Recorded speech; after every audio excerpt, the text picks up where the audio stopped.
And now we reach to the third and final game to the Dusk series in regard to the Atelier games, which is Atelier Shallie, Alchemist of the Dusk Sea.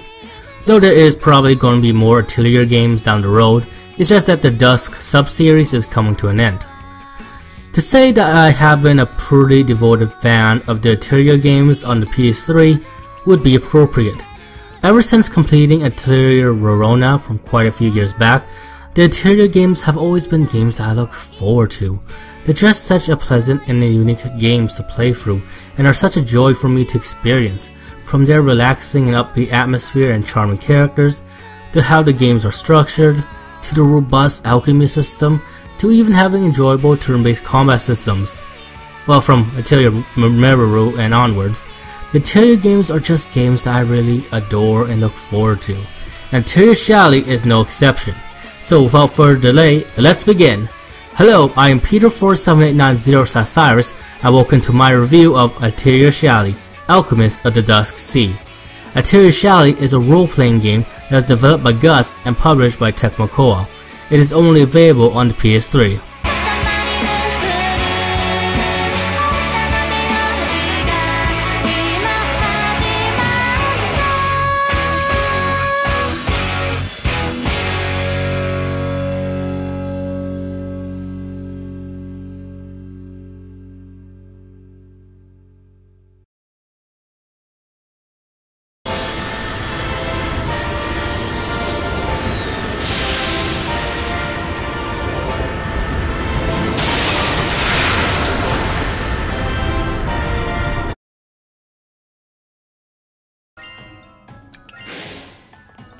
Now visually, I think Atelier Shallie is a very pleasant and pretty looking game. Now graphically it's nothing special, but I do think the visual style of the game is very appealing, with the visuals being colorful, vibrant, and a pleasure to witness with the pastel and anime inspired visuals. I also really like the character models in the game and how detailed they can be, as well as the character design themselves. The environments are also varied, with there being a good amount of variety of locations you'll be able to visit, though there are some areas that do look a bit bland. The anime stills also look great for the most part, and the animation themselves are also good, especially with the battle animations with each individual skill that each character can use, as well as the various item animations that happens when you use an item, with the animations being fluid and a spectacle to watch. I especially like the ultimate finishes, which are awesome to witness.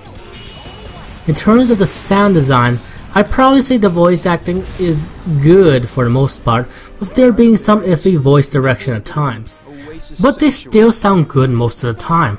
I'll probably say the voice actor that stood out to me the most is probably the one who voiced Charlotte, who has a very energetic and outgoing voice, and you really do feel the energy of the character through the performance.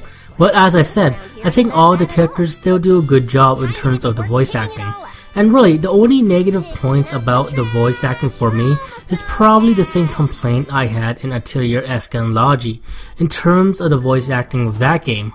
Namely with how only the story events are voiced in Atelier Shallie and not the character events, which is a shame, as I do think that voice acting during those scenes would make them even more enjoyable. But there's still the Japanese dub that pretty much voices everything.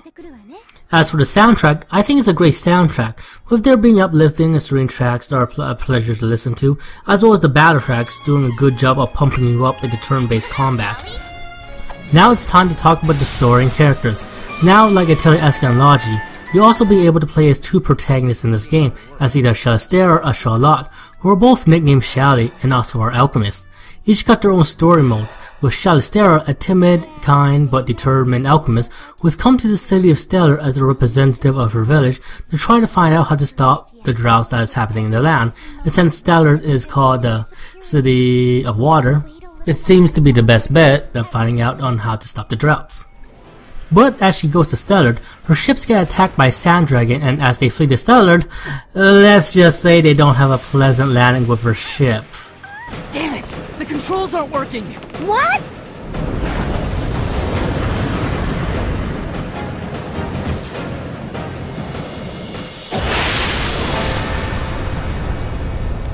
Yeah, that's going to leave a mark. And with that fiasco, Shallie will now have to try to earn the trust of stellar citizenry to not only try to get their ship repaired, but also get the city to help aid her endeavors. And you also play as Charlotte, an energetic, outgoing, young, and struggling alchemist who's also supporting mother, who's basically tried to strike it big, i.e. do something unique that will get her recognized. And the Shallies will eventually join together at around chapter 5, but from there, they're pretty much together throughout the story. The focus of the story is trying to find the solution for the drought that have been happening. Overall, I found the story to be pretty enjoyable. The narrative does have a good focus on the characters, like most Atelier games, with the characters being all distinct and likable, with each having their own quirk, and the slice of life moments that happen in the characters is also pretty fun and relaxing to witness. The interactions are fun, the characters' personalities bounce off each other well, the interaction let us know interesting tidbits about the character, and I really enjoy the character interactions. There's also quite a few funny moments that did got me to laugh. ぜひ君を調べさせてもらいたい。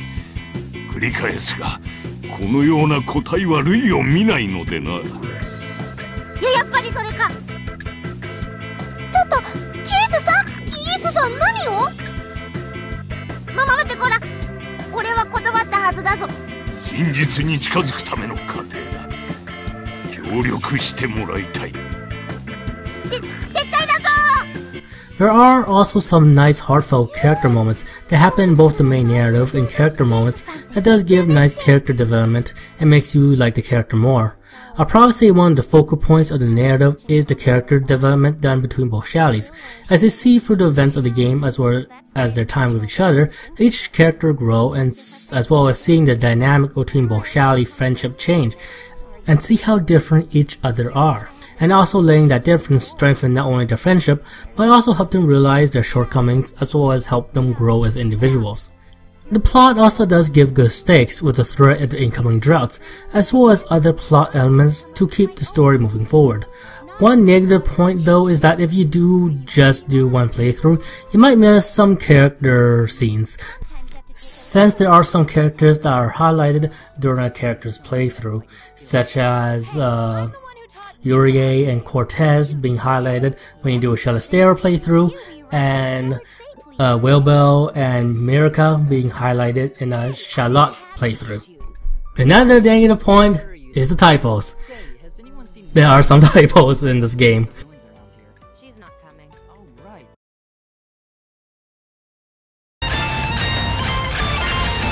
Leaving it to you. This is bothersome. Now's my chance. I can do this. Come on. I'll just and blow you away. Maybe it was a little childish of me.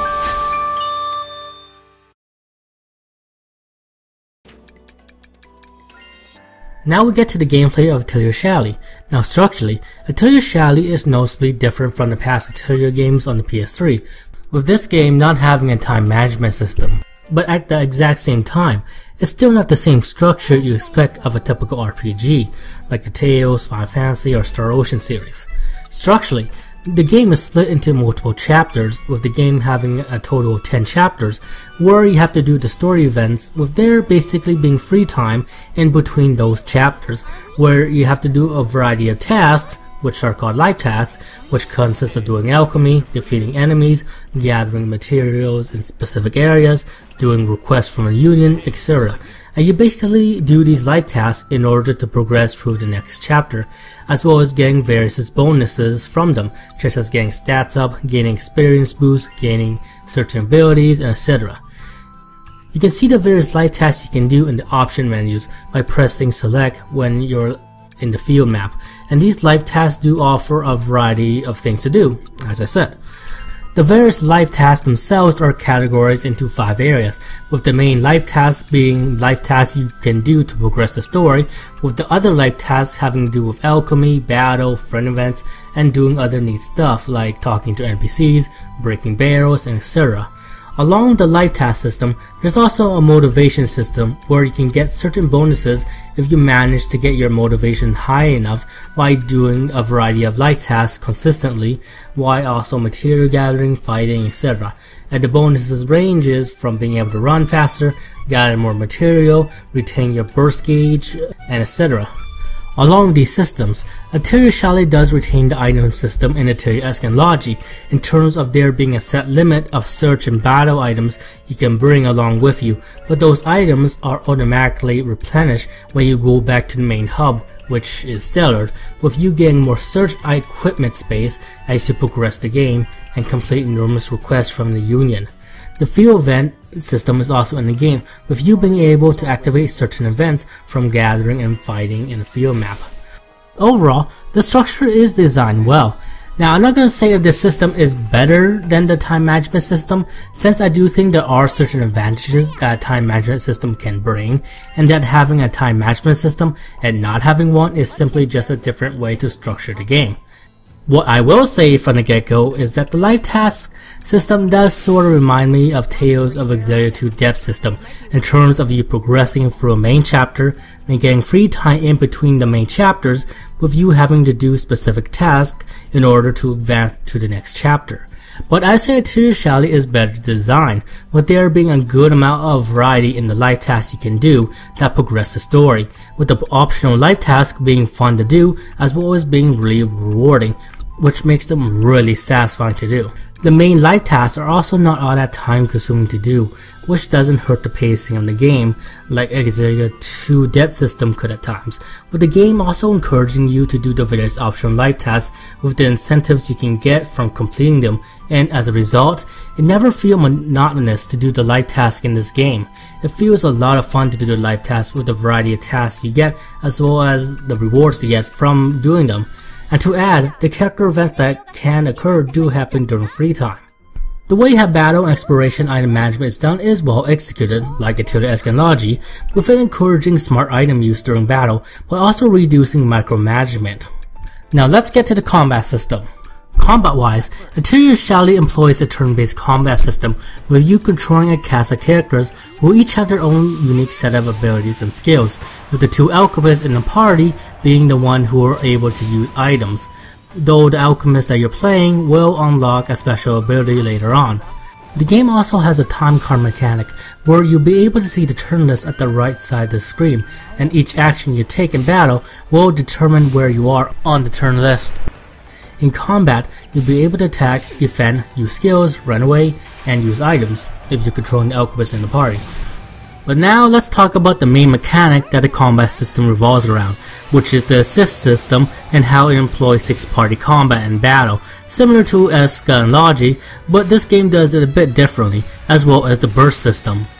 Let's first discuss the assist system and how it incorporates 6-party combat. In order to discuss that, I will first have to discuss the frontline and back row system. It's pretty similar to Atelier Shallie. You have characters in the front lines and back lines, and the characters you put on the front lines will be the ones who will be fighting the various enemies, but the back row characters will be out of harm's reach and be able to use assists to help the frontliners, which will now get us to talk about the assist system. When you attack an enemy or an enemy attacks you, you'll be able to do an assist, which will either let the back row characters attack the enemy or defend you against an attack. But do note that if you use an assist, the character doing the assist and the character being assisted will switch places, with the character in the back row going to the front line and vice versa. And do note that positioning does not matter in terms of what character you can use to assist, and that you can choose any character to do the assist, since there's no positioning in Atelier Shallie. You can also chain assist attacks together with all 3 characters in the backline, with each character in the party getting their own unique assist attack when you use them to chain the second and third assist attack, with those assist attacks having unique properties. But do note that you can only chain 2 or 3 assist attacks together when you're in burst mode, as well as knowing that you can only do as many assist attacks as there are characters in your front line still standing. So if one of your characters gets down, you can only chain up to 2 assist attacks. If 2 of them are down, then you can only do 1 assist attack. And after you do an assist, you have to wait for a while before the backliners can do another assist attack. Either that, or if you swap a frontliner to a back row character, the frontline character who's going to the back row will have to wait a while before they can do an assist. And now let's talk about burst mode, which is an essential mechanic in this game's combat system. Burst mode is basically a temporary field effect that happens when you get the bar at the top to 100% by basically attacking the enemy on the field, with you being able to fill the bar faster by attacking enemies with their elemental weakness. But do note that when you attack enemies with an element that they're strong against, your attack will fill the bar slowly, more slowly than a normal attack. That and doing less damage. Anyway, while in burst mode, you'll be able to do a lot more damage to the enemy, and as I said, be able to chain multiple assist attacks together with the back row characters. And if you manage to fill burst mode to 110 to 130%, you'll be able to employ a burst field, which is a field effect that your back row can activate that will give you certain benefits that really change the dynamic of the fight. You'll be able to activate multiple burst fields the higher your burst gauge is. At 110%, you're able to activate 1, 120, 2 burst effects, and so on. But do note that if you do use the back row character's burst field effect, you will drain their assist gauge, which will mean you have to wait for a few more turns for that assist gauge to fill back up. Then I should mention that filling the burst gauge to 110 to 130% is a bit trickier than it sounds, since burst gauge does activate automatically if it's over 100, so you do have to be careful in how you attack if you want to fill it to 110, to 130, to even the max burst gauge limit, which is 150%. And then there's the break mechanic, which basically can make you or your enemy get stunned if you take enough damage, which can make them lose a turn if they're stunned when it's their turn. Though I don't think it changes the battle too much, since you really only get stunned for 2 turns. And no, I don't mean the character being stunned turn, but just 2 turns that happen in the turn list. And if the person that is stunned gets hit, they get out of break mode. I think it's too situational to really take advantage of. Overall, the combat is a lot of fun. It's fast paced, each character are fun to use, with most of their skills being really useful, and each character being unique from each other, as well as each item you're able to use in battle being distinct and overly useful. Burst mode is a lot of fun to play around with in terms of the intricacies that come along with it, such as thinking more carefully which character to put in the back row before you go into burst mode, since each character does have a unique burst field effect that fit different situations and playstyles, as well as thinking of the combination of ways to chain your assist attacks together while in burst mode, since each character do got different assist attacks that are more effective against certain enemies or because of their secondary effects. And it's just really fun to build up your burst gauge by doing various attacks on the enemy and be able to crush them with it, with the amount of offensive options that become available in burst mode, as well as the defensive options that allow you to survive against enemies via some characters' burst fields. But this system also does prompt smart use of building up the burst gauge, with planning on what combination of attack will get you to a burst gauge high enough to activate burst mode and the burst field, as well as prompt you to play defensive at times, since if a character gets down, the burst gauge does reduce dramatically. And I have to say, time card attacks, which are attacks that let you use the attack multiple times without it actually being your turn, like using the meteor item or using Miraca's squall arm. And time card attacks has been in the Atelier PS3 games since Meuru and Onward. Anyway, time card attacks are especially satisfying to do in this game thanks to the burst mode, either in terms of dealing a good amount of damage to the enemy while in burst mode without using up the burst gauge, or by building up the burst gauge once you're out of burst mode. All in all, it's a really fun combat system to play around with.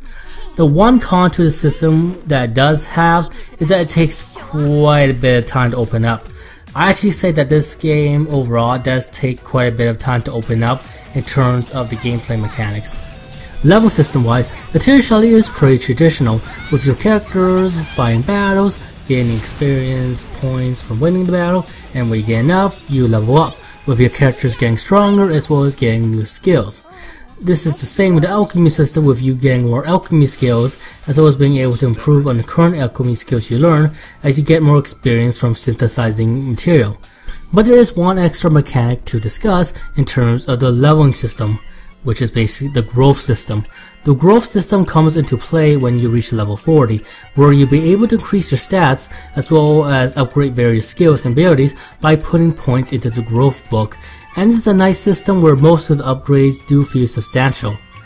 Note I said most of them, since there are a few that does make things worse, which is Charlotte's assist guard upgrade, which is broom counter. And broom counter basically disables your auto activation trait that you can put in your healing items, which I have to say is really useful in the game, especially on hardcore, despair, and the no hope difficulty. Now I'm not sure if Shallie is the same way if you upgrade her assist guard, and I just really played it safe and didn't put points in either of the Shallie's assist guard upgrade. So yeah, long story short, just don't put upgrade points in Charlotte's broom counter skill. It's not worth it. And if you're like me, you probably play it safe and don't put any points in Shallie assist guard as well. So you've been warned. And thankfully, the growth book bug has been patched. Now let's get to the alchemy system, which is one of the strong aspects of the Atelier games. The alchemy system functions similarly like the past Atelier games, where you'll be able to use various ingredients that you gather from the environment and basically use them to create particular items that ranges from bombs, magic tools, healing medicine, and etc., with each ingredient type having their own set of traits as well as falling into a certain category of materials. And do note that you do need alchemy book that you can get from various stores as well as story and character events, since they contain recipes that are basically the blueprints of your synthesis items. Anyway, once you gather the right type of ingredients or even ingredient, since higher level of alchemy does require a specific material, but do note the cost level, because if you go over the cost level, all your elemental levels will go to 0 and your synthesis item quality will be at 0 too, until you're able to reduce the cost level through your alchemy skills. Either that or using lower costing ingredients. Anyway, once you decide on what ingredient you want to use, as well as being a high enough alchemy level, you'll be able to perform the synthesis, where you'll be able to determine the elemental levels of the synthesis item by both the starting ingredient elemental level as well as using alchemy skills you can put in the ingredient, with each ingredient type determining how many alchemy skills you can put in, as well as the starting ingredient elemental level determining what type of alchemy skills you can use, with each alchemy skill falling within an element. And if you don't have one particular element in the synthesis, you won't be able to use that elemental alchemy skill. Alchemy skill also give you various useful abilities you can use to make the synthesis item even better, like reducing how much space they take, giving you traits, increasing the elemental levels of certain ingredients, etc. Note that the elemental levels of the synthesis item will determine what your item main effect will be. You can also use the chain mechanic that will increase the quality of the item, which will make the synthesis item even stronger. Once you finish with the elemental levels, you'll be able to put in 3 traits that you acquire from either alchemy skill or from the ingredient itself, which will give your item additional effects, and you also are able to combine certain traits together to make even more powerful traits. Do note that imbuing is mostly the same as using the alchemy system, except that you're creating weapon and armor that way. Overall, the alchemy system is marvelous. It's robust, flexible with how most synthesis items require certain categories of material rather than a specific one, which give you a good amount of freedom in terms of choosing what type of material to choose from, with each material type changing how your item can turn out in terms of the traits that they offer, as well as the elemental traits, and not to mention how tinkering with the elemental levels and alchemy skill can change how the item functions. And there's just a lot of experimentation you can do to the synthesis item you're creating in terms of the effects you can add to your battle, search, and healing items, which does feel very substantial and really satisfying. And there's a wide range of items to create, and it's fun to see how each of these items function in the field, as well as seeing the vast improvements you can make to these items from the tinkering you do in the alchemy system. If there's one thing I have a problem with in terms of the Alchemist system, I would say that it does take quite a bit of time for the Alchemist system to open up. And like I said before, I would say that Atelier Shallie overall does take quite a bit of time to open up its gameplay mechanics. Likewise, it took me about 35 hours to complete my first playthrough, and another 35 for my second playthrough, with my first playthrough being on the hardcore difficulty and my second being in the despair difficulty. And as for if playing through Stair Unlocked makes a difference, it does for the starting points of the game, with them doing different story events and you do get more character events for certain characters as well as different endings. Though do note that the true ending can only happen on a second playthrough, like with Atelier Shallie. And oh yeah, there are various difficulty modes in this game, with you getting Story Watcher, Game Fan, and Hardcore on the first playthrough, with Despair and No Hope unlocking after the first playthrough, though you can download the No Hope difficulty as free DLC that comes along with the bonus dungeon. I personally think that Hardcore is an ideal difficulty to play on the first playthrough.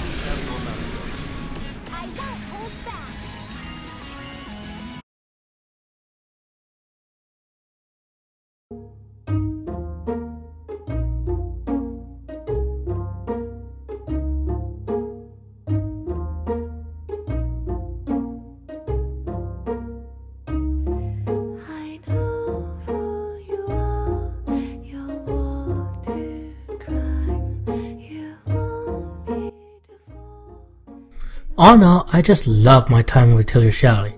The story and characters were charming, the visuals were really nice to look at, the music was awesome, the life task system was executed well, the turn-based combat is a lot of fun to play around with, as is the robust alchemy system. There are some downsides to the game, such as the occasional typos, there not being as many scenes voiced in the English dub track as much as I want, the game taking quite a bit of time to open up its gameplay mechanics, etc. But I just say I did really enjoy my time with Atelier Shallie.